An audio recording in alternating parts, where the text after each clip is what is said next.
Spring is officially over. Today is the first day of summer.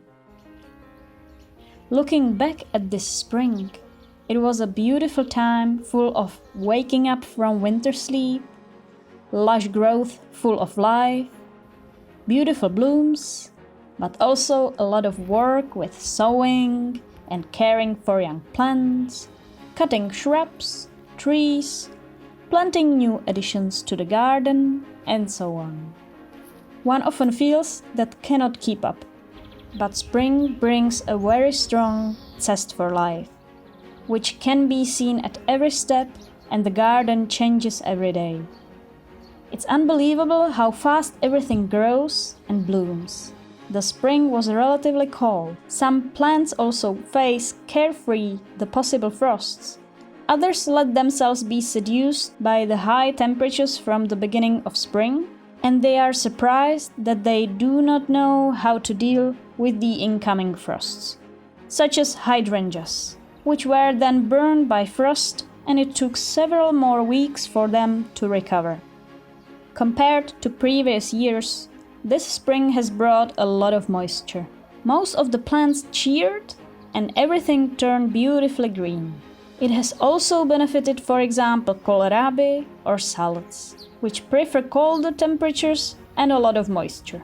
But the ornamental garden brought a show of beautiful flowers, full of different colors throughout the spring. Crocuses are among the first to appear, which I feel is never enough in the garden. Muscari, hyacinths, and tulips, planted in autumn, appeared for the first time and in full beauty. I bought different varieties to find out which ones I like the most.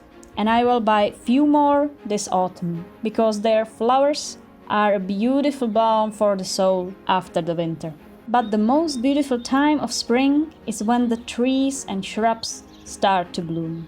It's an incredible beauty, and one would like the flowers never to fall off and the beauty remain forever.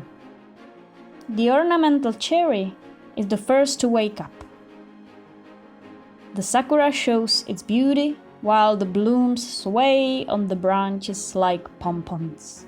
Tamarisk is also incredibly charming in the spring, wrapped in delicate flowers. Paulownia, on the other hand, scents its surroundings with the lovely scent of its bell blossoms. Our young peach also has beautiful pink blooms. I can't wait for the tree to grow, and it will have many more of them. Plums also showed up in full beauty. This year there could be a nice harvest. For the first time, a young medlar is also blooming for us. I look forward to the beginning of winter, when we taste its first fruits.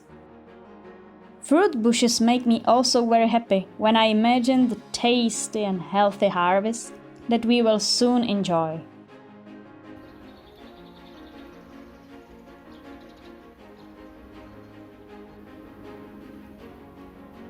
Rhododendrons and azaleas are wrapped in blossoms.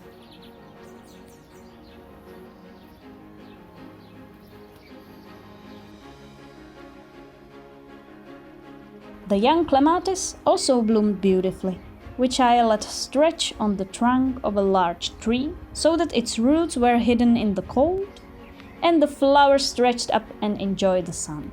Our lawn is also flourishing. I'm not a fan of a sterile, short lawn. A colorful and flowering lawn makes not only bees and bumblebees happy, who still have some source of food, but also me, because watching them enjoy one flower after another fills me with joy. The flowering lawn offers many gifts for both, for pollinators and other insects, as well as for us, because it is full of herbs that are healthy for us humans as well, such as a dandelion, daisy, or violet. Just let the nature into your garden. Spring in the garden is beautiful. Let's not forget to stop for a while and enjoy the beauty and life around. I wish you a wonderful upcoming summer.